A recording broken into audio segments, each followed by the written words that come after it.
Posljednjih godina klima se mijenja, pa ljudi koji se bave uzgojem voća i povrća trebaju prilagoditi svoje načine uzgoja.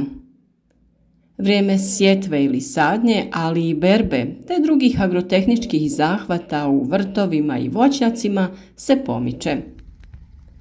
Nešto što smo radili u jesen sada trebamo raditi zimi.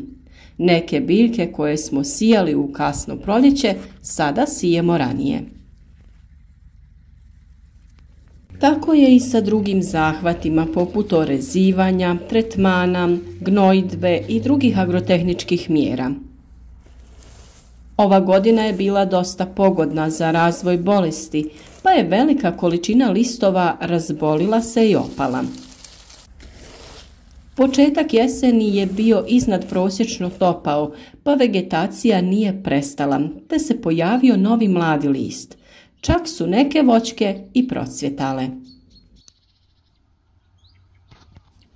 To je znak da je vegetacija i dalje prisutna i tako će ostati sve do snižavanja temperature i pojave prvih mrazeva. Na to treba obratiti pažnju pri planiranju radova u voćnjaku. U prvom redu tu mislimo na orezivanje voća. U ovom videu pričati ćemo o terminima za orezivanje različitog voća, pa ostanite s nama do kraja videa. Podržite naš rad sa lajkom ispod videa i podijelite video sa prijateljima na društvenim mrežama. Zimska rezidba voćaka počinje padom temperature u vrijeme mirovanja vegetacije. Rezidba jezgričavog voća poput jabuka, krušaka, dunja može početi krajem 11. mjeseca i traje sve do početka listanja. Kod ovih voćki jako je bitna ljetna, odnosno zelena rezidba voća. Primijetili smo da nakon dobro odrađene zelene rezidbe voćke puno bolje pripremaju rodne pupove za rod u narednoj godini. Razlog zbog čega se to događa je u tome što biljka svu hranu i energiju usmjerava u razvoj pupoljaka za narednu godinu. Veliki mladi izdanci koji se često nazivaju vodopije, biljci nisu potrebni u narednoj godini i potrebno ih je što prije ukloniti. Zbog toga je to najbolje uraditi ljeti. Orezivanje koštičavog voća poput šljiva, breskvi, nektarina, trešanja pomiče se prema početku proljeća.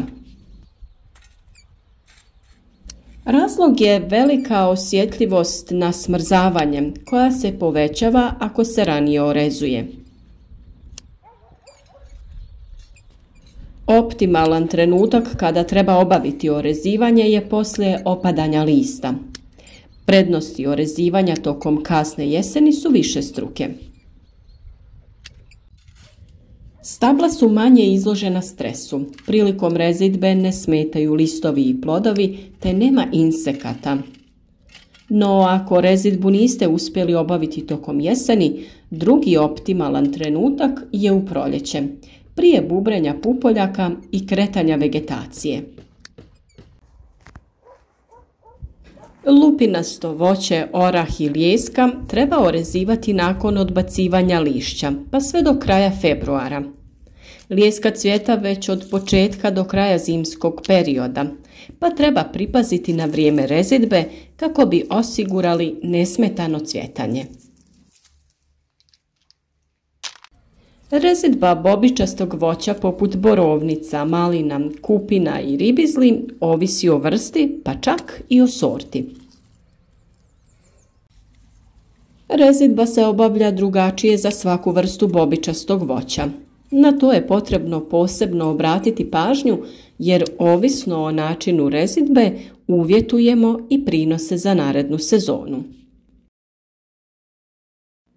Primjerice, ribiz orezujemo krajem 2. mjeseca. Crne sorte ribiza kreću ranije sa vegetacijom, stoga ih moramo orezati prilično rano, kako bi, kada krene vegetacija, bile spremne za rast i razvoj. Režu se na 3 rodne grane, pri čemu se planira grm i za narednu godinu kako bi se ujednačio urod iz godine u godinu. Kada je u pitanju orezivanje maline i kupine, nadamo se da ste pogledali videe u kojima smo opisali postupak orezivanja. Ako niste, pogledajte na našem kanalu. Vjerujemo da ima još jako puno korisnih videa. Rezidbu jezgričavih voćaka slobodne forme treba obaviti isto krajem zime prije kretanja vegetacije. Ako režete u formi vaze relativno nisko, režete sve grane koje se ukrštaju unutar krošnje, dok rodne grane režemo na 2 ili 3 pupoljka. S druge strane, koštičavo voće se reže prilično kasno jer je osjetljivo na smrzavanje i niske temperature. Ovo je posebice važno za rezidbu marelica i breskvi koje jako teško podnose kasne proljetne mrazeve.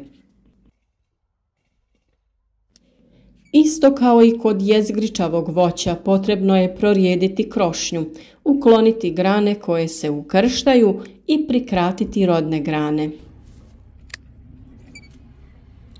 Za rezidbu osigurajte oštar alat, male voćarske škare, teleskopske škare i voćarsku pilu, voćarski vosak, ljestve ili platformu s koje se mogu dohvatiti i obraditi stabla sa velikim krošnjama. Prilikom rezidbe prije samog ulaza u nasad, a i kasnije tokom rezidbe, redovito treba čistiti i dezinficirati alat. Ako alat nije pravilno održavan, možete prenijeti bolesti sa potencijalno bolesnih biljaka na one zdrave. Golo stablo bez lišća može rezaču pružiti potpuni uvid o stanju u kojem se nalazi krošnja. Mogu se lakše identificirati svi problemi koji su se javili tokom razvoja i napraviti plan rada kako ih riješiti. Upravo to je još jedan razlog zbog kojeg ne treba žuriti sa rezidbom. Svaku veću ranu reza potrebno je zaštititi voćarskim voskom. Za proizvođače u ekološkoj proizvodnji postoje zaštitni premazi na bazi pčelinjeg voska koji su odobreni u sustavu ekološke kontrole. Grane koje ostanu nakon rezidbe oboljelih biljaka treba ukloniti iz voćnjaka.